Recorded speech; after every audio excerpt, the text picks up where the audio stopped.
Hello everyone, આજે આપણે ધોરણ 9માં વિષય ઇંગ્લિશમાં વાર્ષિક પરીક્ષાનું માળખું જોઈશું અને એનું એક જે મોડલ પેપર આપ્યું છે એ પણ સાથે જોઈશું.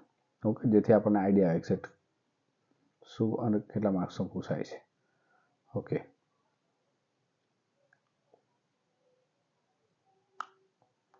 તમારો જે ટાઈમ છે એક્ઝામનો એ 3 કલાકનો રહેશે.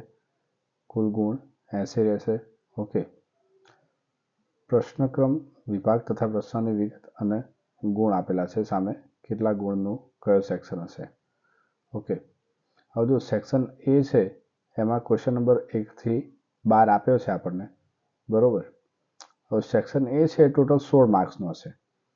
રીડિંગ કોમ્પ્રિહેન્શન, એક્સટ્રેક્ટ્સ, મેઇન ટેક્સ્ટ, એટલે કે તમારા જે ટેક્સ્ટ બુકના પાઠ આપેલા છે, લેસન આપેલા છે, એના આધારે પેરેગ્રાફ ઉપરથી ક્વેશ્ચન આન્સર હશે. ઓકે, 12 માર્ક્સના હશે. એના પછી છે 13 થી 16 નંબરના જે ક્વેશ્ચન છે એમાં તમને મેઇન ટેક્સ્ટના પ્રોઝના આધારે જે ટ્રુ ફોલ્સ છે એ પૂછશે. ઓકે, તો 4 માર્ક્સના આવશે ટ્રુ ફોલ્સ, એટલે ટોટલ 16 માર્ક્સ થઈ ગયા. હવે સેક્શન બી છે એ આપણો અહીંયા 18 માર્ક્સનો છે. ઓકે, ક્વેશ્ચન 17 થી લઈને 19 સુધી રીડિંગ કોમ્પ્રિહેન્શન આપણને આપશે, મેઇન ટેક્સ્ટ એટલે કે પોએમમાંથી આપશે, બરોબર. તો 3 માર્ક્સના જે 4 પોએમ છે તમારી એના ક્વેશ્ચન આન્સર થઈ ગયા. ઓકે, એમાંથી કોઈ પણ એક પોએમનો સ્ટાન્ઝા પૂછાઈ શકે અને એના 3 પ્રશ્નોના આન્સર લખવાના છે તમારે. પછી છે ક્વેશ્ચન નંબર 20 થી 24 છે રીડિંગ કોમ્પ્રિહેન્શન સપ્લિમેન્ટરી રીડર, એટલે કે તમારી જે સપ્લિમેન્ટરી રીડરનો કોઈ બી પેરેગ્રાફ પૂછી શકે છે 5 ગુણમાં. ઓકે, એના પછી છે રીડિંગ કોમ્પ્રિહેન્શન, એટલે કે નોન વર્બલ ટેક્સ્ટ. તો નોન વર્બલ ટેક્સ્ટના બી 5 માર્ક્સના ક્વેશ્ચન આન્સર હશે. એના પછી 30 થી 34 નંબરનો જે ક્વેશ્ચન છે રીડિંગ કોમ્પ્રિહેન્શન, એમાં બી અનસીન ડાયલોગ અથવા તો ઇન્ટરવ્યૂ હશે જેમાંથી ક્વેશ્ચન આન્સર પૂછેલા હશે તમને. ઓકે, એ બી 5 માર્ક્સના પૂછેલા છે total. That means section B છે એ ટોટલી તમારું રીડિંગ સેક્શન ઉપર ડિપેન્ડ રહેશે. તમારે મેન પેરેગ્રાફ અથવા તો પોએમ છે, નોન વર્બલ ટેક્સ્ટ છે, આ દરેક ઉપર વાંચીને એના ઉપરથી ક્વેશ્ચન આન્સર લખવાના છે. ઓકે, એટલે તમારી જે પ્રોપર અન્ડરસ્ટેન્ડિંગ છે એ કાઉન્ટ થઈ શકશે અહીંયા. એના પછી છે સેક્શન સી. હવે સેક્શન સી ટોટલ જે છે એ 15 માર્ક્સનો હશે. ઓકે, એમાં ક્વેશ્ચન નંબર 35 થી 37 છે એ મેચ ધ કોલમ, આપણને ફંક્શનના ઓબ્જેક્ટિવ આપ્યા હશે MCQs. એના પછી 38 to 40 જે છે એ 3 માર્ક્સમાં complete the dialogue, response to the clues function, આ બી ફંક્શનના ઓબ્જેક્ટિવ આપ્યા હશે 3 માર્ક્સમાં. અને એના પછી question number 41 to 43 complete the sentences, એ બી ફંક્શન બેઝડ ઓબ્જેક્ટિવ છે, એટલે કે અહીંયાથી લઈને અહીંયા સુધી ટોટલ 9 માર્ક્સના ફંક્શનના ઓબ્જેક્ટિવ પૂછેલા છે. સો ફંક્શનમાં તો ખાસ તૈયારી કરજો. ઓકે, એક તો ઓબ્જેક્ટિવ છે, ઇઝી છે અને રોકડિયા માર્ક્સનું છે. એના પછી છે ક્વેશ્ચન નંબર 44 વોકેબ્યુલરી. તો કમ્પ્લીટ ધ પેરેગ્રાફ જે છે મેન ટેક્સ્ટ, એમાંથી વોકેબ્યુલરી તમારી પૂછાય છે. ઉપર નથી આવી બ્લેન્ક, નીચે ખાલી જગ્યા આપી અને ઉપર કૌંસમાં 3 ઓપ્શન મૂક્યા હોય કે આ 3માંથી યોગ્ય ઓપ્શન મૂકો, મેન ટેક્સ્ટના આધારે જ હોય છે. ઓકે, એના પછી છે question number 45 to 47 vocabulary finding the nearest meaning. તો 3 માર્ક્સના જે છે એ સિમિલર વર્ડ્સ પૂછાશે તમને. ઓકે, તો એ બી ખાસ પ્રિપેર કરજો. સેક્શન ડી જે છે એ બી તમારો ટોટલ હશે 15 માર્ક્સનો, 15 માર્ક્સનો. એમાં ક્વેશ્ચન નંબર 48 હશે an indirect speech with 4 blanks, એટલે કે એક બ્લેન્કનો 1.5 માર્ક્સ થાય. કેટલા? 1.5 માર્ક્સ. ઓકે, અને 2 માર્ક્સની આ બ્લેન્ક હશે.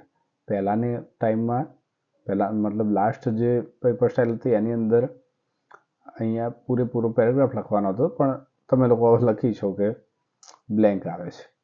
એના પછી છે 49 to 51 કન્જક્શન પૂછ્યા છે, 3 માર્ક્સના કન્જક્શન છે. ઓકે, એના પછી 52 છે એડિટિંગ છે, એ બી ઓબ્જેક્ટિવ બેઝડ હોય છે. તમારે ઓપ્શન સાચો સિલેક્ટ કરીને લખવાનું હોય છે અંદર, એ બી 3 માર્ક્સના છે. પછી છે ડુ એઝ ડાયરેક્ટેડ, એમાં change the text two items should be asked from gender, number, tenses, voice. Okay, તો આ બી 4 માર્ક્સમાં પૂછાય છે. 2 માર્ક્સમાં અલગ પેરેગ્રાફ હશે અને 2 માર્ક્સમાં બીજો કોઈ અલગ પેરેગ્રાફ હશે. કરીને 2 માર્ક્સ 2 પેરેગ્રાફ હોય છે. Okay, total. પછી છે 55 to 57 select the question objective, એટલે કે તમારા જે WH ક્વેશ્ચન આપણે કહી શકીએ, તો એ WH ક્વેશ્ચન અહીંયા પૂછાય છે. એના પછી છે સેક્શન ઈ. સેક્શન ઈ બી તમારો ટોટલ કેટલા માર્ક્સનો છે? 16 માર્ક્સનો. એમાં આપ્યું છે આપણને paragraph writing with points any one out of 3. Okay, એટલે કે નિબંધ લેખનની વાત છે. અહીંયા નિબંધ લખવાના છે, 3માંથી કોઈ પણ એક નિબંધ લખવાનો હશે. ઓકે, એનો માર્ક્સ હશે 6. એના પછી છે ઈમેલ અથવા તો રિપોર્ટ. 2 ક્વેશ્ચન આપ્યા છે તમને, એક ઈમેલ અને એક રિપોર્ટનો, જે 10th બોર્ડની એક્ઝામમાં આવે છે એ જ રીતે સેમ પૂછ્યું છે અહીંયા. ઓકે, સો કાં તો એક ઈમેલ લખવાનો હોય છે કાં તો રિપોર્ટ લખવાનો. અને ઈમેલમાં બી એવું ક્લેરિફાઈ કર્યું છે કે ઇનફોર્મલ ઈમેલ હશે, એટલે જેમ કે તમે તમારા ફ્રેન્ડને લખો, મધર ફાધરને લખો, કઝિનને લખો. ઓકે, સો ઇનફોર્મલ ઈમેલ જ પૂછાશે એવું બી ક્લેરિફાઈ કર્યું છે. એના પછી છે પિક્ચર ડિસ્ક્રિપ્શન, એ બી 5 માર્ક્સનું છે. ટોટલ એમ કરીને 16 માર્ક્સ થાય છે. આમ કરીને ટોટલ તમારું 80 માર્ક્સનું પેપર કમ્પ્લીટ થાય છે. ઓકે, જોઈએ મોડલ ક્વેશ્ચન પેપર એક તમને બતાવું છું એટલે ખ્યાલ આવશે. અહીંયા આપ્યું છે જો નમૂનાનો પ્રશ્નપત્ર.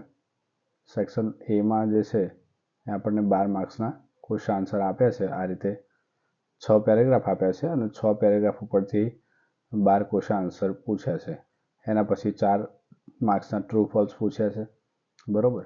એના પછી સેક્શન બી સ્ટાર્ટ થાય છે. સેક્શન બીની સ્ટાર્ટિંગમાં 3 માર્ક્સની આપણને પોએમના સ્ટાન્જા ઉપરથી ક્વેશ્ચન આન્સર પૂછ્યા છે 3.